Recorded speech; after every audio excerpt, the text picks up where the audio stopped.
Lecture quotidienne de la Bible. Jour 96. Ancien Testament. Deutéronomie 4 sur 15-49, Deutéronomie 5. Puisque vous n'avez vu aucune figure le jour où l'Éternel vous parla du milieu du feu, à Horeb, veillez attentivement sur vos âmes. De peur que vous ne vous corrompiez et que vous ne vous fassiez une image taillée, une représentation de quelque idole, la figure d'un homme ou d'une femme, la figure d'un animal qui soit sur la terre, la figure d'un oiseau qui vole dans les cieux, la figure d'une bête qui rampe sur le sol, la figure d'un poisson qui vive dans les eaux au-dessous de la terre. Veille sur ton âme, de peur que, levant tes yeux vers le ciel, et voyant le soleil, la lune et les étoiles, toute l'armée des cieux, tu ne sois entraîné à te prosterner en leur présence et à leur rendre un culte. Ce sont des choses que l'Éternel, ton Dieu, a données en partage à tous les peuples, sous le ciel tout entier. Mais vous, l'Éternel vous a pris, et vous a fait sortir de la fournaise de fer de l'Égypte, afin que vous fussiez un peuple qui lui appartint en propre, comme vous l'êtes aujourd'hui. Et l'Éternel s'irrita contre moi, à cause de vous, et il jura que je ne passerai point le Jourdain, et que je n'entrerai point dans le bon pays que l'Éternel, ton Dieu, te donne en héritage. Je mourrai donc en ce pays-ci, je ne passerai point le Jourdain, mais vous le passerez, et vous posséderez ce bon pays. Veillez sur vous, afin de ne point mettre en oubli l'alliance que l'Éternel, votre Dieu, a traitée avec vous, et de ne point vous faire d'image taillée, de représentation quelconque, que l'Éternel, ton Dieu, t'ait défendu. Car l'Éternel, ton Dieu, est un feu dévorant, un Dieu jaloux. Lorsque tu auras des enfants, et des enfants de tes enfants, et que vous serez depuis longtemps dans le pays, si vous vous corrompez, si vous faites des images taillées, des représentations de quoi que ce soit, si vous faites ce qui est mal aux yeux de l'Éternel, votre Dieu, pour l'irriter. J'en prends aujourd'hui à témoin contre vous le ciel et la terre, vous disparaîtrez par une mort rapide du pays dont vous allez prendre possession au-delà du Jourdain, vous n'y prolongerez pas vos jours, car vous serez entièrement détruits. L'Éternel vous dispersera parmi les peuples, et vous ne resterez qu'un petit nombre au milieu des nations où l'Éternel vous emmènera.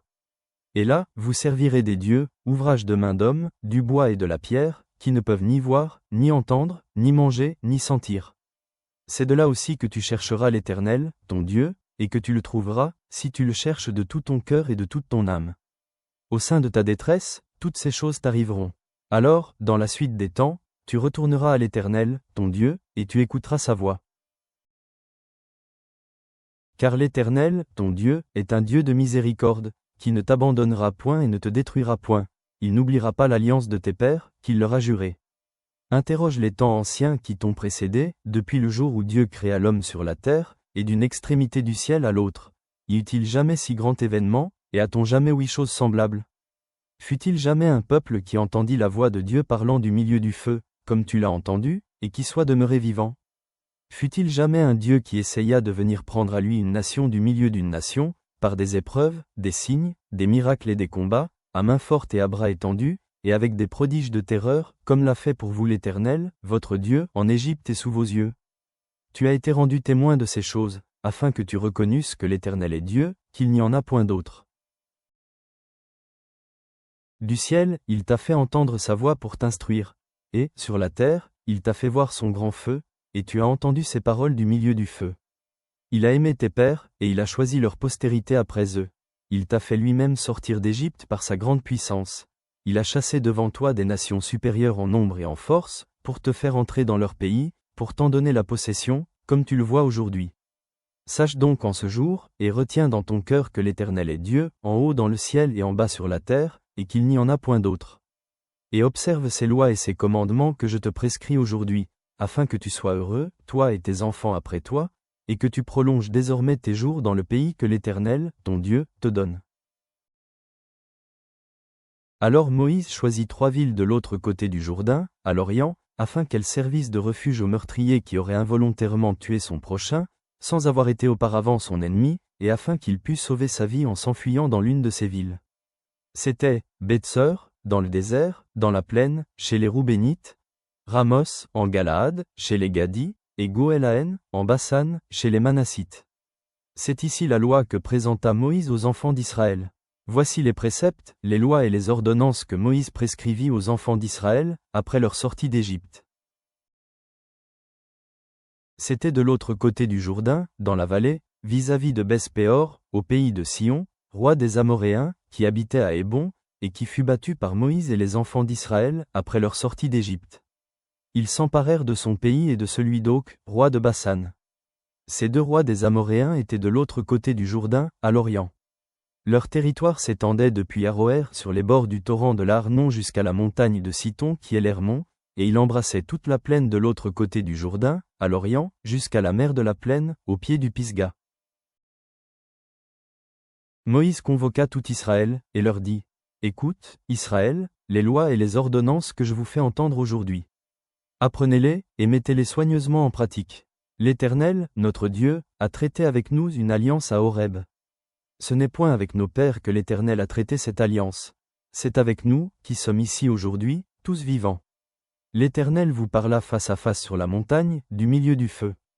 Je me tins alors entre l'Éternel et vous, pour vous annoncer la parole de l'Éternel, car vous aviez peur du feu, et vous ne montâtes point sur la montagne. Il dit, « Je suis l'Éternel, ton Dieu, qui t'ai fait sortir du pays d'Égypte, de la maison de servitude. Tu n'auras point d'autre Dieu devant ma face. Tu ne te feras point d'image taillée, de représentation quelconque des choses qui sont en haut dans les cieux, qui sont en bas sur la terre, et qui sont dans les eaux plus bas que la terre. Tu ne te prosterneras point devant elles, et tu ne les serviras point. Car moi, l'Éternel, ton Dieu, je suis un Dieu jaloux, qui punit l'iniquité des pères sur les enfants jusqu'à la 3e et à la 4e génération de ceux qui me haïssent, et qui fait miséricorde jusqu'en 1000 générations à ceux qui m'aiment et qui gardent mes commandements. Tu ne prendras point le nom de l'Éternel, ton Dieu, en vain, car l'Éternel ne laissera point impuni celui qui prendra son nom en vain. Observe le jour du repos, pour le sanctifier, comme l'Éternel, ton Dieu, te l'a ordonné. Tu travailleras 6 jours, et tu feras tout ton ouvrage. Mais le 7e jour est le jour du repos de l'Éternel, ton Dieu. Tu ne feras aucun ouvrage, ni toi, ni ton fils, ni ta fille, ni ton serviteur, ni ta servante, ni ton bœuf, ni ton âne, ni aucune de tes bêtes, ni l'étranger qui est dans tes portes, afin que ton serviteur et ta servante se reposent comme toi. Tu te souviendras que tu as été esclave au pays d'Égypte, et que l'Éternel, ton Dieu, t'en a fait sortir à main forte et à bras étendus. C'est pourquoi l'Éternel, ton Dieu, t'a ordonné d'observer le jour du repos. Honore ton père et ta mère, comme l'Éternel, ton Dieu, te l'a ordonné, afin que tes jours se prolongent et que tu sois heureux dans le pays que l'Éternel, ton Dieu, te donne. Tu ne tueras point, tu ne commettras point d'adultère, tu ne déroberas point, tu ne porteras point de faux témoignages contre ton prochain. Tu ne convoiteras point la femme de ton prochain, tu ne désireras point la maison de ton prochain, ni son champ, ni son serviteur, ni sa servante, ni son bœuf, ni son âne, ni aucune chose qui appartienne à ton prochain. Telles sont les paroles que prononça l'Éternel à haute voix sur la montagne, du milieu du feu, des nuées et de l'obscurité, et qu'il adressa à toute votre assemblée, sans rien ajouter. Il les écrivit sur 2 tables de pierre, qu'il me donna. Lorsque vous eûtes entendu la voix du milieu des ténèbres, et tandis que la montagne était tout en feu, vos chefs de tribus et vos anciens s'approchèrent tous de moi, et vous dites, Voici, l'Éternel, notre Dieu, nous a montré sa gloire et sa grandeur, et nous avons entendu sa voix du milieu du feu. Aujourd'hui, nous avons vu que Dieu a parlé à des hommes, et qu'ils sont demeurés vivants. Et maintenant pourquoi mourions-nous? Car ce grand feu nous dévorera. Si nous continuons à entendre la voix de l'Éternel, notre Dieu, nous mourrons. Quel est l'homme, en effet, qui ait jamais entendu, comme nous, la voix du Dieu vivant parlant du milieu du feu, et qui soit demeuré vivant? Approche, toi, et écoute tout ce que dira l'Éternel, notre Dieu. Tu nous rapporteras toi-même tout ce que te dira l'Éternel, notre Dieu. Nous l'écouterons, et nous le ferons. L'Éternel entendit les paroles que vous m'adressâtes. Et l'Éternel me dit, J'ai entendu les paroles que ce peuple t'a adressées. Tout ce qu'ils ont dit est bien. Oh, s'il avait toujours ce même cœur pour me craindre et pour observer tous mes commandements, afin qu'ils fussent heureux à jamais, eux et leurs enfants. Va, dis-leur, retournez dans vos tentes. Mais toi, reste ici avec moi, et je te dirai tous les commandements, les lois et les ordonnances, que tu leur enseigneras, afin qu'ils les mettent en pratique dans le pays dont je leur donne la possession. Vous ferez avec soin ce que l'Éternel, votre Dieu, vous a ordonné. Vous ne vous en détournerez ni à droite, ni à gauche. Vous suivrez entièrement la voie que l'Éternel, votre Dieu, vous a prescrite, afin que vous viviez et que vous soyez heureux, afin que vous prolongiez vos jours dans le pays dont vous aurez la possession. Nouveau Testament, Luc 11 sur 5-32. Il leur dit encore, « Si l'un de vous a un ami, et qu'il aille le trouver au milieu de la nuit pour lui dire, « Ami, prête-moi 3 pains. Car un de mes amis est arrivé de voyage chez moi, et je n'ai rien à lui offrir. » Et si, de l'intérieur de sa maison, cet ami lui répond, « Ne m'importune pas, la porte est déjà fermée, mes enfants et moi sommes au lit, je ne puis me lever pour te donner des pains, je vous le dis, même s'il ne se levait pas pour les lui donner parce que c'est son ami, il se lèverait à cause de son importunité et lui donnerait tout ce dont il a besoin. Et moi, je vous dis, demandez, et l'on vous donnera, cherchez, et vous trouverez, frappez, et l'on vous ouvrira. Car quiconque demande reçoit, celui qui cherche trouve, et l'on ouvre à celui qui frappe.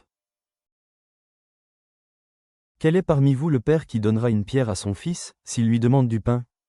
Ou, s'il demande un poisson, lui donnera-t-il un serpent au lieu d'un poisson? Ou, s'il demande un œuf, lui donnera-t-il un scorpion? Si donc, méchants comme vous l'êtes, vous savez donner de bonnes choses à vos enfants, à combien plus forte raison le Père Céleste donnera-t-il le Saint-Esprit à ceux qui le lui demandent? Jésus chassa un démon qui était muet. Lorsque le démon fut sorti, le muet parla, et la foule fut dans l'admiration. Mais quelques-uns dirent, c'est par Béelzébul, le prince des démons, qu'il chasse les démons. Et d'autres, pour l'éprouver, lui demandèrent un signe venant du ciel. Comme Jésus connaissait leurs pensées, il leur dit, « Tout royaume divisé contre lui-même est dévasté, et une maison s'écroule sur une autre. Si donc Satan est divisé contre lui-même, comment son royaume subsistera-t-il, puisque vous dites que je chasse les démons par Béelzébul? Et si moi, je chasse les démons par Béelzébul, vos fils, par qui les chassent-ils? C'est pourquoi ils seront eux-mêmes vos juges. Mais, si c'est par le doigt de Dieu que je chasse les démons, le royaume de Dieu est donc venu vers vous. Lorsqu'un homme fort et bien armé garde sa maison, ce qu'il possède est en sûreté. Mais, si un plus fort que lui survient et le dompte, il lui enlève toutes les armes dans lesquelles il se confiait, et il distribue ses dépouilles. Celui qui n'est pas avec moi est contre moi, et celui qui n'assemble pas avec moi disperse. Lorsque l'esprit impur est sorti d'un homme, il va dans des lieux arides, pour chercher du repos. N'en trouvant point, il dit, « Je retournerai dans ma maison d'où je suis sorti. » Et, quand il arrive, il la trouve balayée et ornée.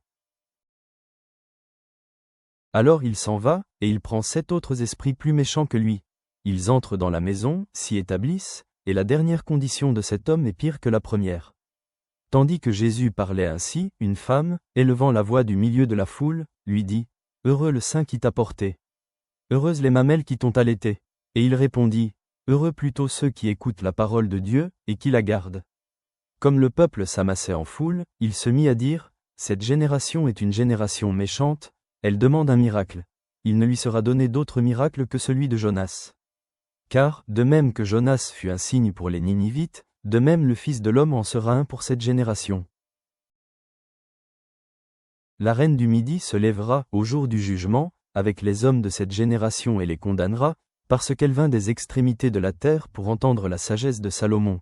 Et voici, il y a ici plus que Salomon. Les hommes de Ninive se lèveront, au jour du jugement, avec cette génération et la condamneront, parce qu'ils se repentirent à la prédication de Jonas. Et voici, il y a ici plus que Jonas.